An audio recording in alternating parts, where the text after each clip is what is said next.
Hey guys, and welcome back to the channel. Well, today I'm going to be doing another review. It's not particularly a new film which I want to review, it's one that I've watched from the past, but it's still now trending on Amazon Prime, so I thought I would do it again. And if you've not seen it, then this might be a nice little way to get like a little bit of an insight. Actually, probably not, because I'm probably going to spoil the hell out of this film, because you should have probably watched it by now, even though it's still trending. It's still an amazing film. I mean, it's J-Lo, what can you expect? It's a brilliant movie. But yeah, I'm going to be reviewing The Hustlers, so stay tuned.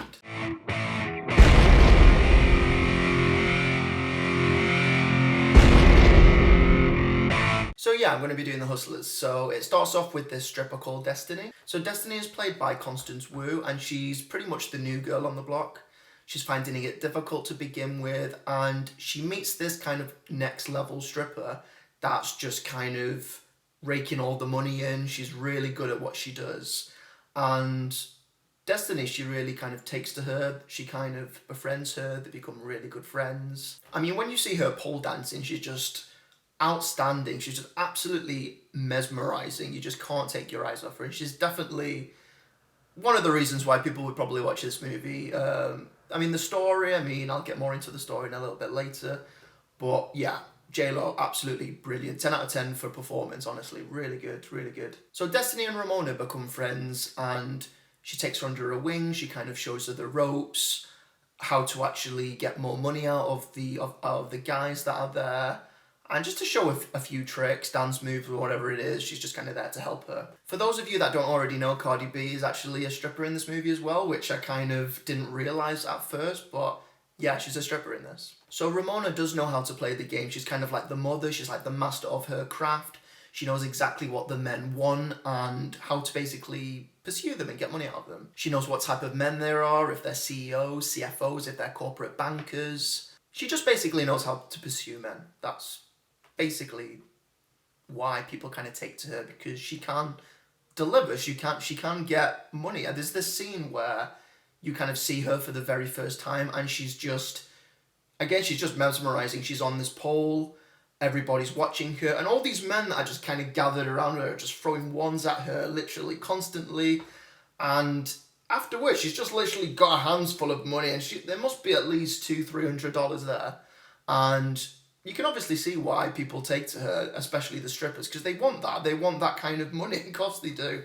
So yeah, it's quite interesting listening to Ramona in the commentary, because it's almost like she's giving a 101 masterclass to how to pursue rich guys. So while Destiny's sticking with Ramona, the money obviously starts rolling in. You see them going on this big shopping spree where they're buying like designer bags and really high-end designer wear. Destiny finally buys a house in the city, and she's got money to actually take care of her grandmother. Hell, she even goes back to school with the amount of money that she's earning. So you can kind of see at this point, Destiny and Ramona, they're getting a lot more closer as friends. And eventually Destiny finds out that Ramona's got a daughter as well. One of the moments I just love about this film is where you see Ramona and Destiny in this car, and it's a really expensive car, and then Ramona just kind of turns to the seller and she just kind of says, "We've got a pocket full of ones." And I'm just like, yeah, so they're really rolling in the money now. They really are doing pretty well for themselves. So 2007 is a really good year for them. Even Usher comes into the club and all the strippers are on stage dancing for him. And even the DJ just plays his music. So yeah, life is going pretty good for them. So then September 29th, 2008 hits, and then the worst financial crisis happened, and all businesses just started to plummet. So Destiny is trying to do everything that she can at this point to make ends meet for her and her daughter. And she's applying for all these different jobs, and she's just not getting anywhere with them. Now at this point, you kind of see the club is virtually empty. The crisis has really hit a lot of businesses, and nobody just has any money.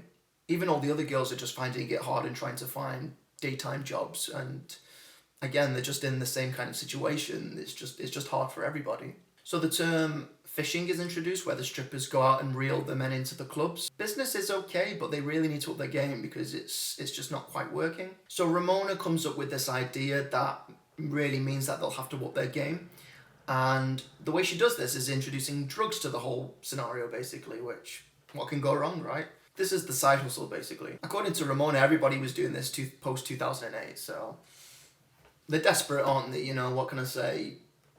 If you can get away with it, I mean, you're not going to get away with it, and this film shows that, but spoiler. But it's a spoiler review anyway, so. So the girls are in and the money is flowing once again. Another scene I found really funny is when they're actually cooking the drugs for themselves and they go to taste it and they just completely pass out. So this is how they're back in business, by drugging men, bringing them into the club and spending money so they don't remember. The perfect crime, right? Wrong. Well, maybe at this point, but right now everything has just gone back to normal and it's like the crisis just never even happened for them. So they're now back spending money, they're now investing in themselves, and even at this point they're expanding clientele. It's all now become a new business for them, but it's now become too much for them, for the four of them, so they now have to expand. So what do they do now? They put an ad in Craigslist. Yeah, that should work. So now there's more of them hustling now and they're bringing at least 100 grand into the club. So now everybody was getting in on the action, the host, the managers, the girls own the club at this point. So yeah, like I said, life is now going great for them. But every good thing must come to an end. Next up was 2013, things were escalating for them. Girls started hustling on their own and Ramona just had to cut off the club from at that point, which meant they now had to either go to hotel rooms or go to their houses. Girls were now feeling the pressure, more girls stopped showing up, and this obviously meant now they had to find new girls. New girls, which kind of meant scraping the barrels, so they were looking at prostitutes, drug addicts, and you can only imagine what was going to happen. So Ramona was burning out all their regulars, they were maxing out all their credit cards, and they were losing all of their clientele basically. So yeah, things just became really sloppy and really messy for them all. Accidents started to happen. Some guy kind of fell off the roof from a drug overdose and they all wheeled him into hospital. And unfortunately at this point, sadly, Destiny's grandmother passed away. Spoiler. But now talking more about the ending, an investigation opened up. The police were now seeing a pattern that all these other men were just being robbed by all these strippers. But there was no evidence at this point until one guy actually recorded a conversation with one of the strippers, so that was kind of like their way in. It was kind of unclear at this point if there was actually a sting or if the girls were actually set up. But I think that's kind of probably what happened. So in May 2013, they got caught. Shocker, right? Destiny ratted out her girlfriends, made a deal with the police for 0 jail time, and the rest of the girls got 5 years, including Ramona. I mean, she did this for her daughter, but, you know, she still stabbed her friends in the back. Through the whole of the film, Destiny was interviewed by this reporter that was trying to find out exactly what was going on at this point. And obviously in the end, things just really didn't work out for them in the end, obviously. I think in the end, Destiny had come to realise that Ramona and her friends didn't go behind her back. And I think at this point, this is why she was feeling really guilty. But like I said, she was doing this for her daughter, so what can I say? So anyway, guys, if you want a film to watch, I would recommend you watch Hustlers on Amazon Prime. It's absolutely incredible. I enjoyed it from start to finish. I really can't fault it. J-Lo's performance was absolutely amazing. I mean, the rest of the cast were amazing, considering it did feel like it was a small cast, but everybody was amazing. I really couldn't fault it at all. I would love to hear your guys' comments. If you've watched it, let me know what you thought about it. Leave your comments below, let me know, and hopefully get back to you very soon. Cheers, guys. Bye.